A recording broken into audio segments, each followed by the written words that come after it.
Boston to jump it up. And we are under. South Carolina is the best shot blocking team in the country. Most teams that make it this far are extraordinarily deep. Sonano lays it in on the delivery.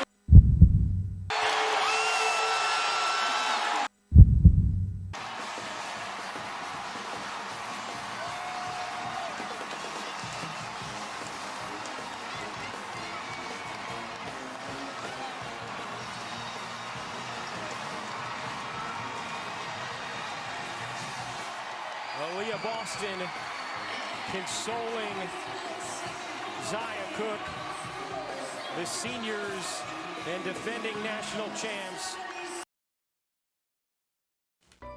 After an era of dominance from the 2019 South Carolina recruiting class, headlined by Aaliyah Boston, Zaya Cook, Letitia Amihir, and Bree Bill, known as the Freshies, Dawn Staley's South Carolina team found themselves back in contention, ready to win it all after a dominant 2023 campaign, picking up right where they left off the previous season, coming off of a national championship.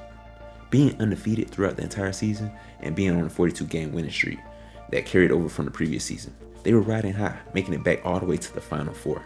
This time they would run into a young phenom and someone who took the women's basketball world by storm in Caitlin Clark.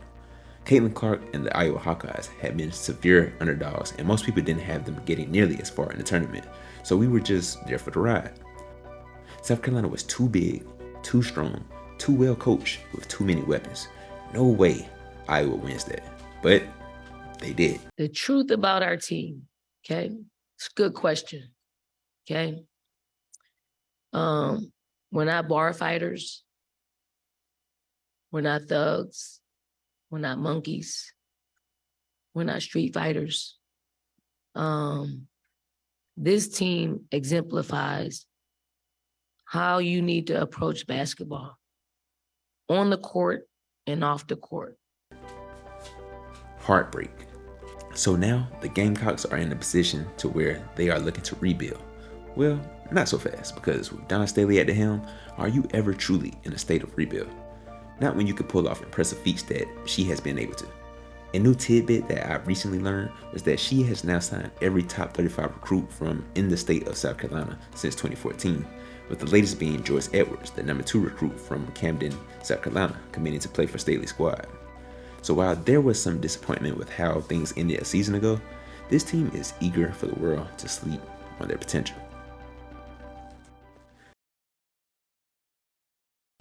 Well, going off from last season, the Final Four game, after we lost, the whole season, I feel like everybody was riding our coattail, just hyping us up. But as soon as we lost, we got all these hate comments. I got bashed from a viral video that went so viral, and people don't know behind scenes how I felt and what I went through. So that I think that put fuel to the fire, and I said this was revenge season, and I got something for everybody, every scene that comes up. So I think that was the best thing that ever happened to me, and I think God does things for a reason. So maybe I needed that. But I say this team, we're coming for a lot. So it's definitely revenge season.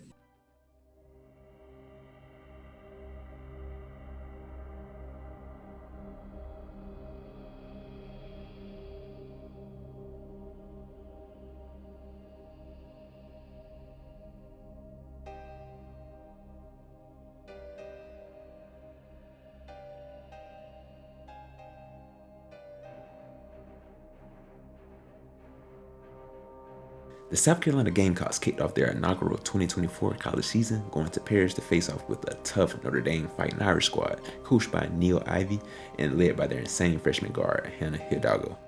People from all over the world come to Paris, France to see all of the iconic sights, from the Eiffel Tower to the Louvre Museum to all of these quaint, quiet streets in between. And for South Carolina women's basketball fans, it's the same concept.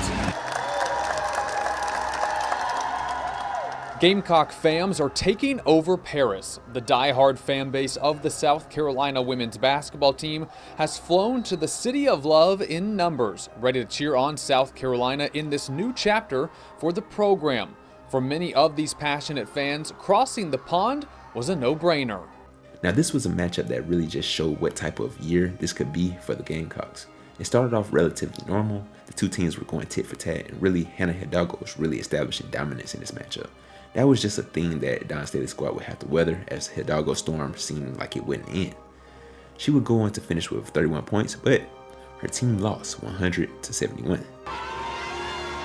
Bonjour mes amis et bienvenue dans l'envie lumière. That's South Carolina French for hello my friends and welcome to the City of Lions. Hidalgo around a screen, coming to her left, splits two more defenders and gets a layup between two Gamecock defenders. We go the other way quickly. Full Wiley goes the distance, weaving through defenders, a no-look layup. The Gamecocks pick up a top 10 win on the road in Paris, France. Now we get to go home a winner. Let's go. Wait, what just happened? Well, that's a testament to this team. Last year, the Gamecocks had kind of developed a reputation for just being a dominant interior team that lacked in perimeter shooting. Well, this season, they got shooters. From Tahina Pow, Chloe Kitts can hit the middies, Raven Johnson as an improved shooter, and more in control facilitator. But the moment of the game had to be the coming out party of Malaysia Full Wiley.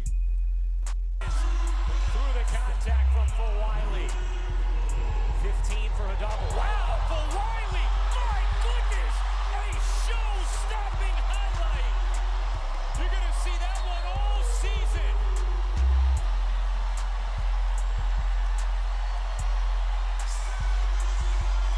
The Eiffel Tower is shaking.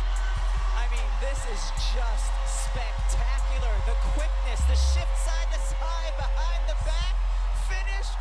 Oh my! This team will be tough and is already looking like a favorite to win the national championship. I want to really get into some of what they are doing so well. So I want to take a look at their second game, where they also dominated, scoring 100 points yet again. And this is a high-octane team. What leads a team like this to be able to consistently get up on 100 points in only 10 minutes of action per quarter? So the Maryland game went in a similar fashion. The two teams were also going tit for tat, with Maryland being able to hang in there for most of the first half before South Carolina just went nuclear. Once again, we know everything on this team pretty much surrounds Camila Cardoso, so teams are gearing up to stop her because of how massive and impactful she is as a player. But that could be a mistake because South Carolina has done such a great job putting weapons all around her that fit so well. Chloe Kitts has been putting up some impressive performances, really just being able to be a play finisher and creating extra opportunities for the offense by getting rebounds. Another player off the bench that has been very impactful is Ashlyn Watkins. She is a pure athlete, very vertical, very fast, and she is blocking shots, getting rebounds, and everything you need to really get that bench unit going, which would then ignite the fast break style of play that this team likes to play, especially the bench unit with Full Wiley and the rest of the crew, and how they would like to play. People see the flash of the fast break, but rarely is it spoken about who is actually igniting those breaks. I think we have an answer with Ashlyn Watkins. And that's another thing with this team. They are ultimately outgunning and outrunning a lot of teams, which is how they are able to get up 100 points. One of the key moments I thought in the Maryland game was a particular sequence from Tessa Johnson, who finished with 12 points this game, and really pretty much changed the dynamic of the game. So since Tessa Johnson was in the lineup with Tahina Pow, you had two snipers on the court that the defense had to honor. This led to Raven Johnson really increasing the tempo and starting to get the ball up the court much quicker and really look to swing the ball around much faster. This led to Tessa really finding her shot, and then she goes and gets the deflection and comes up with steal before ultimately knocking down another triple. And right there, South Carolina had full control of the game the rest of the way. So this is pretty much what this year has been for this South Carolina squad. They pride themselves on defense and getting out on the break. And if you slow them down, they still have Cardoso in the middle. And if you try to shut that down, then that's where their shooters come into play. This has given Raven Johnson an abundance of options to pass it to, and her assist has skyrocketed as a result. I believe she has more than 10 assists per game at the time of this video. With LSU and UConn, who I thought just put on a phenomenal display also against Maryland. Maryland, you guys have some problems. But with those teams falling early, as they were thought to be the favorites this year, and Caitlin Clark has lost yet another option, so Iowa is putting an even bigger load on her than she has had even last year. South Carolina has a lot to be excited about, as right now no team looks to be able to touch them. They just put on another impressive performance against Clemson as I'm doing this video right now. Things are looking great, and Dawn Staley continues to show that she is the premier coach in all of women's college basketball.